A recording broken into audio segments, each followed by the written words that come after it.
last April 28th, I had a thermal set up, and I was experimenting, putting it in the back of my Toyota Highlander, way with the seats folded down, the back gate open, and shoving it right up against the back of the passenger seat, pointing out. Thermal imagers make a slight whirring noise, very slight, but it looks like a piece of machinery, it looks like a camcorder, but it makes this little noise. And I thought, well, maybe if I stick it in the car, it'll disguise it enough, and it'll be back in there enough so you won't see it. As I was setting it up, 11:30 at night, I heard down in the little draw where I'd seen this one before, I heard a rustling in the leaves. Something was moving around. Nothing to be, normally I wouldn't have got, so what, it's a squirrel or a rat, I mean, nothing big. But since this is what I was doing there, I thought, maybe he's down there now, and I should either hurry up and set this up. And then I won't call it a brainstorm, but I just had this idea. Maybe if I just leave the camera and go away, he won't be quite so gun-shy.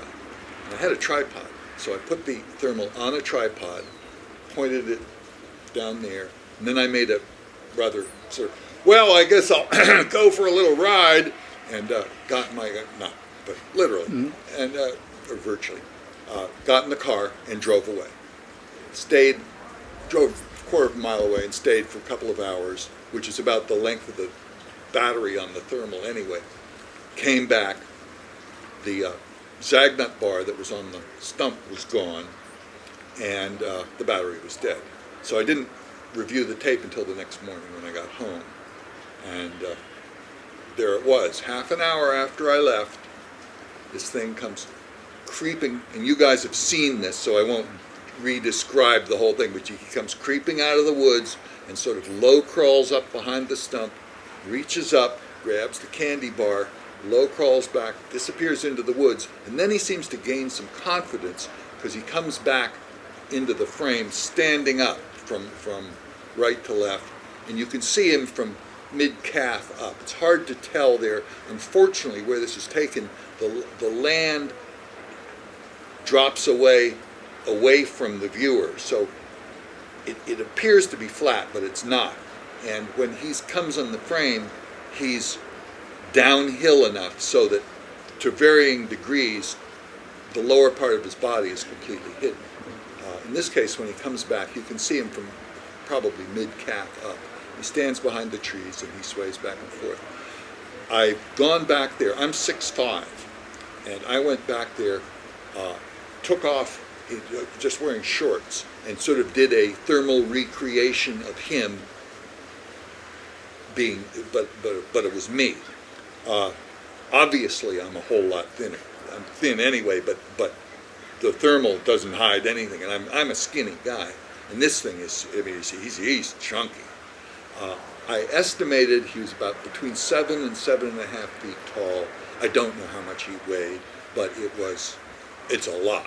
I mean, this is a big sucker, beefy guy.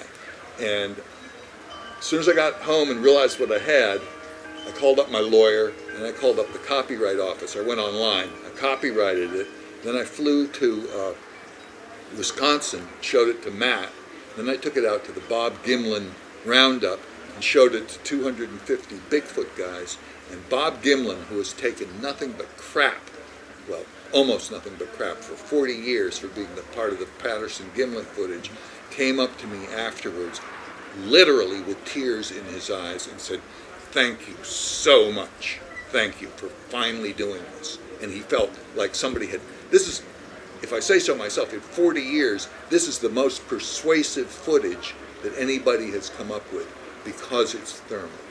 And the difference is, I don't know how you would fake a thermal.